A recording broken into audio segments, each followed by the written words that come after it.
तो hello guys, ये कहानी है टोनी स्टार्क नाम के बहुत ही होशियार और अमीर आदमी की, जो कि काफ़ी जीनियस था। बचपन से ही उसने टेक्नोलॉजी की फील्ड में महारत हासिल कर दी थी। टोनी स्टार्क के पिता एक साइंटिस्ट थे जो कि मिलिट्री के लिए हथियार बनाने का काम किया करते थे। जब टोनी स्टार्क 21 वर्ष का था तो उसके पिता और उसकी मां की एक कार एक्सीडेंट में मृत्यु हो गई। तब टोनी और उसके पिता के दोस्त ओबेडाया स्टेन ने मिलकर कंपनी को संभाला। टोनी अपनी कंपनी का मालिक था और ओबेडाया स्टेन उस कंपनी के मैनेजर। टोनी ने अपने देश के लिए बेहतरीन से बेहतरीन हथियार बनाया और कंपनी को नई ऊंचाइयों तक पहुंचाया, पर स्टार्क काफी गैर जिम्मेदाराना थे, जिसकी वजह से ओबेडाया स्टेन उससे बहुत चिढ़ा करता था। एक बार टोनी अफगानिस्तान जाता है, वहां पर अपने जेरिको मिसाइल का डेमोन्स्ट्रेशन देता है। वहां से लौटते वक्त उस पर कुछ टेररिस्ट हमला कर देते हैं। तभी उसके सामने उसी की कंपनी की एक मिसाइल आकर गिरती है और उसके सामने फट जाती है। मिसाइल के फटने से टोनी के सीने में मिसाइल के कुछ हिस्से घुस जाते हैं। बाद में जब टोनी को होश आता है तो टोनी खुद को एक गुफा में पाता है। उस गुफा में उसके साथ एक आदमी और होता है जिसका नाम येंसेन होता है। येंसेन उसे बताता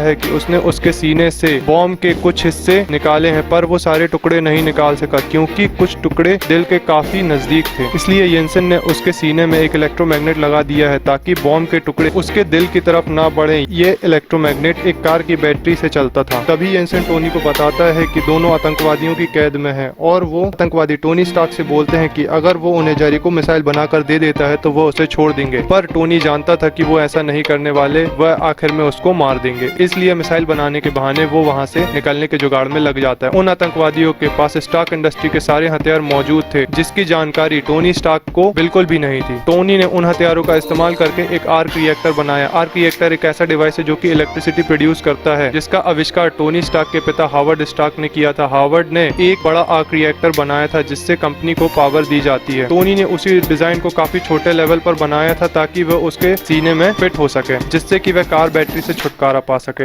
इस आर्क रिएक्टर में इतना पावर था कि इसके चेस्ट के इलेक्ट्रोमैग्नेट को सदियों तक चला सके, बल्कि वो इसका इस्तेमाल किसी बड़ी चीज के लिए करने वाला था। येंसेन के साथ मिलकर टोनी एक मैकेनिकल आर्मर बनाने की तैयारी करता है, जिसे वो अपने आर्क रिएक्टर से पावर देता है। इस आर्मर की हेल्प से वो वहाँ से निकलना चाहता है। जब वो सूट बन रहा होता है तो वहाँ के लोगों को शक हो जाता है और सब हमला कर देते हैं, पर येंसेन टोनी को बचाने के लिए अपनी जान दांव पर लगा देता है। टोनी अपने सूट की मदद से कुछ आतंकवादियों को मार देता है और उनके कई हथियार भी तबाह कर देता है। फिर वो रेगिस्तान में आकर गिरता है और उसका सूट बिखर जाता है, जिसके बाद टोनी का दोस्त जेम्स रोड्स, जो कि एक मिलिट्री ऑफिसर है, वो टोनी को ढूंढकर उसे घर वापस ले जाता है। वापस आकर टोनी ये अनाउंस कर देता है कि अब कंपनी हथियार बनाना बंद कर देगी क्योंकि इन हथियारों का गलत इस्तेमाल किया जा रहा है। टोनी के इस फैसले से कंपनी के सभी लोग और ओबेडाया स्टेन काफी नाराज हो जाते हैं, पर टोनी कोई फर्क नहीं पड़ता और वो अपने फैसले पर अटल रहता है और वो वेपन मैन्युफैक्चरिंग की जगह आर्क रिएक्टर टेक्नोलॉजी पर फोकस करता है। यही नहीं, वह अपने आर्क रिएक्टर की टेक्नोलॉजी सबसे छुपा कर रखता है ताकि उसका गलत इस्तेमाल ना हो सके। फिर वो एक नया ज्यादा पावरफुल आर्क रिएक्टर बनाता है, उसे अपने चेस्ट में लगाता है। इसके बाद टोनी कई महीनों तक अपने घर में एक एडवांस आर्मर बनाता है जिससे वो अपने दुश्मनों से बच सके, जिसे वो अपने नए आर्क रिएक्टर से पावर देता है। कुछ समय बाद टोनी एक चैरिटी इवेंट में जाता है। वहाँ पर एक रिपोर्टर से पता चलता है कि उसके हथियार अभी भी आतंकवादियों को सप्लाई हो रहे हैं। उन हथियारों से आतंकवादी एक छोटे से गाँव में जुल्म ढा रहे हैं। फिर टोनी अपना नया आर्मर पहनकर अफगानिस्तान की ओर उड़ चलता है और कई सारे आतंकवादियों को मारकर गांव वालों को बचा लेता है और साथ ही साथ उनके सारे हथियार भी नष्ट कर देता है। दूसरी तरफ ओबेडाया उन लोगों से मिलता है जिन्होंने टोनी का अपहरण किया था। दरअसल ओबेडाया ने ही उन आतंकवादियों को टोनी को मारने के लिए भेजा था, इसलिए वो इन सभी आतंकवादियों को मार देता है और उन आतंकवादियों से टोनी स्टार्क का पुराना आर्मर और उसका डिजाइन ले लेता है। उधर टोनी पेपर पॉट्स को कंपनी के मेन कंप्यूटर को हैक करने के लिए भेजता है ताकि उसे गैर कानूनी तरीके से बेचे जा रहे हथियारों की जानकारी का पता चल सके। जब पेपर पॉट्स कंपनी के मेन कंप्यूटर को हैक करती हैं तो उन्हें पता चलता है कि टोनी स्टार्क को मरवाने की कोशिश ओबेडाया स्टेन ने ही की थी ताकि वो कंपनी का मालिक बन सके। ये सब जानकारी पेपर पॉट्स एक पेन ड्राइव में कैद कर लेती है और ये सारी इन्फॉर्मेशन एजेंट फिल कोल्सन को दे देती है। दूसरी तरफ ओबेडाया स्टेन, जो कि काफी गुस्से में रहता है, टोनी के पुराने सूट के डिजाइन से एक नया आर्मर बना लेता है, पर वह वो आर्क रिएक्टर नहीं बना पाता। इसलिए वो टोनी के घर जाकर उसे कुछ देर के लिए पैरालाइज करता है और उसके बाद उसका आर्क रिएक्टर छीन लेता है और उसे अपने सूट में लगाकर उसे चालू कर लेता है। फिर टोनी अपने पुराने आर्क रिएक्टर तक पहुंचता है और उसे अपने चेस्ट में लगा लेता है। ये पुराना आर्क रिएक्टर इतना अच्छा नहीं होता कि वह नए सूट को पावर दे सके। फिर भी टोनी अपना आर्मर पहनकर ओबेडाया को रोकने चला जाता है। सर पेपर पॉट शील्ड के एजेंट के साथ ओबेडाया स्टेन को गिरफ्तार करने के लिए जाती है, पर वो अपना सूट पहनकर उन पर हमला कर देता है। तभी टोनी वहां पहुंचकर ओबेडाया को रोकने की कोशिश करता है, पर उसके नए सूट में पुराना आर्क रिएक्टर होने की वजह से वो ओबेडाया के सामने कमजोर पड़ जाता है। इसलिए टोनी उसे अपनी कंपनी की छत पर ले जाता है, जहां पर वो बड़ा आर्क रिएक्टर लगा हुआ होता है, और वो पेपर की हेल्प से उस बड़े आर्क रिएक्टर को ओवरलोड कर देता है, जिसकी वजह से ओबेडाया स्टेन मारा जाता है। अगले दिन एक प्रेस कॉन्फ्रेंस होता है उस बड़े हादसे के बारे में जानकारी देने के लिए, जो कि कंपनी के छत पर कल रात हुआ था। शील्ड के लोग टोनी स्टार्क को झूठ बोलने के लिए बोलते हैं, पर वो सबके सामने कबूल कर लेता है कि वो ही आयरन मैन है। मूवी के खत्म होने के बाद शील्ड के डायरेक्टर निक फ्यूरी टोनी को बताते हैं कि वो इकलौता हीरो नहीं है और उसे एवेंजर इनिशिएटिव में शामिल होने को कहते हैं। एवेंजर इनिशिएटिव एक सुपर हीरो टीम होती है जो कि शील्ड द्वारा बनाई जाती है।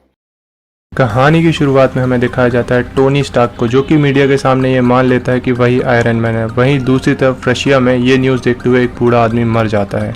ये बूढ़ा आदमी एंटोन वैनको होता है, जिसने टोनी स्टार्क के पिता हावर्ड स्टार्क के साथ मिलकर आर्क रिएक्टर टेक्नोलॉजी को बनाया था। जिसके बाद टोनी स्टार्क के पिता हावर्ड स्टार्क को एंटोन वैनको के गलत इरादों का पता चल जाता है।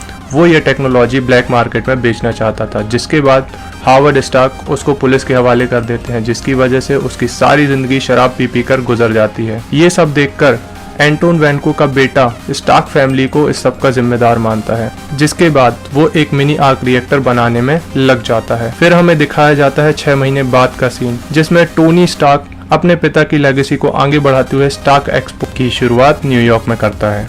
गवर्नमेंट टोनी स्टार्क पर लगातार आयरन मैन टेक्नोलॉजी शेयर करने के लिए दबाव डाल रही होती है, लेकिन टोनी इस बात से साफ साफ इनकार कर देता है। वहीं दूसरी तरफ हमें दिखाया जाता है कि टोनी के ब्लड में पैलेडियम की मात्रा काफ़ी बढ़ रही होती है, जिसकी वजह से उसके खून में जहर मिल रहा होता है। जो पैलेडियम उसको जिंदा रख रहा होता है, वही पैलेडियम आयरन मैन के सूट को लगातार यूज करने की वजह से उसे मार भी रहा होता है, जिसके कारण पैलेडियम कोर्स अब काफ़ी जल्दी यूज हो रहे होते हैं। तभी वहाँ पेपर पॉट्स आ जाती है और ये सब छुपाने के लिए टोनी उसे अपनी कंपनी का नया सीईओ बना देता है और वो दोनों सेलिब्रेट करने लगते हैं। फिर वहाँ सीन कट हो जाता है और हमें दिखाया जाता है आइवन वैनको, जो कि एक नया सूट बना रहा होता है जिससे कि वो टोनी स्टार्क से बदला ले सके। जिसके बाद हमें दिखाया जाता है कि टोनी स्टार्क एक रेस में पार्टिसिपेट करता है और खुद ही कार चलाने के लिए उतर जाता है। वहीं आइवन वैनको ट्रैक के बीचों बीच आ जाता है और टोनी स्टार्क पर हमला कर देता है, जिसके बाद टोनी उसे हराकर उसका आर्क रिएक्टर तबाह कर देता है। ये सब जस्टिन हैमर देख रहा होता है, जिसके बाद टोनी आइवन से जेल में जाकर मिलता है और वहाँ जाकर वो एक गलती कर देता है, जिसमें कि टोनी आइवन को बता देता है कि वो अपने आर्क रिएक्टर को और बेहतर कैसे बना सकता है। जिसके बाद आइवन टोनी से बोलता है कि पैलेडियम से काफी दर्दनाक मौत होगी तुम्हारी। ये सुनकर टोनी वहाँ से चला जाता है। जिसके बाद हैमर के कुछ लोग आकर आइवन को जेल से छुड़ा लेते हैं। जेल से छूटने के बाद आइवन को हैमर इंडस्ट्री ले जाया जाता है, जहाँ पर हैमर उसे बताता है कि उसे आयरन मैन की तरह सूट बनाने हैं, जिसके लिए आइवन तुरंत ही तैयार हो जाता है। वहीं दूसरी तरफ टोनी अपने बर्थडे के दिन काफी नशा कर लेता है और उटपटांग हरकतें करने लगता है। अपने हाथों से लेजर्स फायर करने लगता है। जिसके बाद वहाँ पेपर पॉट्स और रोडी आ जाते हैं।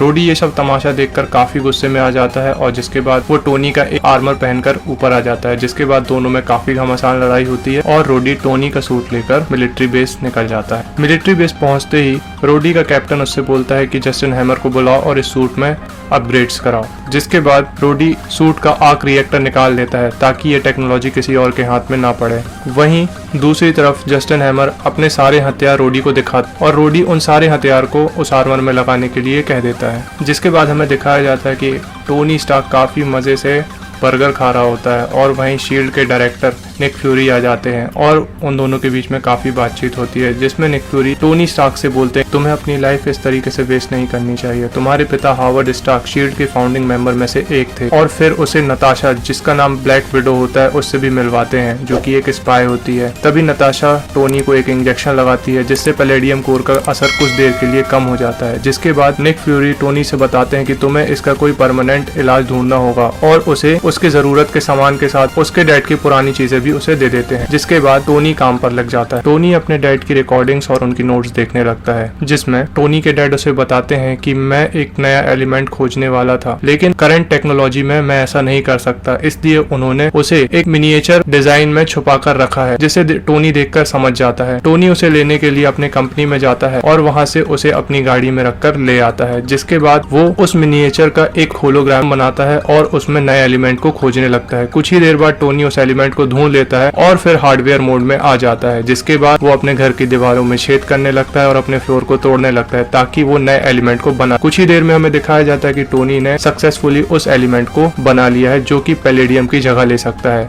और उसे अपने कोर में लगाता है। और हमें दिखाया जाता है कि टोनी का नया एलिमेंट कोर काफी जल्दी एक्सेप्ट कर लेता है। वहीं दूसरी तरफ हमें दिखाया जाता है कि जस्टिन हैमर अपने ड्रोन्स को स्टार्क एक्सपो में प्रेजेंट करता है और साथ ही रोडी को एज अ वॉर मशीन भी दिखाता है। तभी टोनी के पास आइवन वैनको का कॉल आता है। टोनी उसके कॉल को ट्रेस करता है और उसे पता चल जाता है कि इसके पीछे जस्टिन हैमर का हाथ है। तभी टोनी अपना नया कोर अपने सीने में बिना टेस्ट किए लगा लेता है और सीधे स्टार्क एक्सपो पहुंच जाता है। स्टार्क एक्सपो पहुंचते ही उसके ऊपर सारे ड्रोन्स और रोडी हमला कर देते हैं। टोनी वहां से निकलता है और एक एक करके सारे ड्रोन्स को तबाह करते जाता है, जिसके बाद टोनी और रोडी के बीच में काफी घमासान लड़ाई हो रही होती है और टोनी जैसे तैसे करके बिना रोडी को नुकसान पहुंचाए बच रहा होता है। वहीं दूसरी तरफ नताशा, जिसका नाम ब्लैक विडो होता है, हैप्पी के साथ हैमर इंडस्ट्रीज के लिए निकल जाती है और वहां जाकर देखती है तो वहां से आइवन वैनको जा चुका होता है और किसी तरीके से वो रोडी के सूट को रिबूट कर देती है, जिससे कि वो नॉर्मल हो जाता है। इतने में ही टोनी और रोडी के ऊपर आइवन वैनको हमला कर देता है। उसने अपने लिए एक शानदार नया सूट बना लिया होता है और अपने विप्लैश से उन पर हमला करने लगता है। टोनी और रोडी दोनों बुरी तरीके से घायल हो जाते हैं और हारने लगते हैं। तभी टोनी को एक आइडिया आता है। टोनी और रोडी एक दूसरे की तरफ अपनी फिस्ट करते हैं और उससे लेजर बीम फायर करते हैं, जिससे कि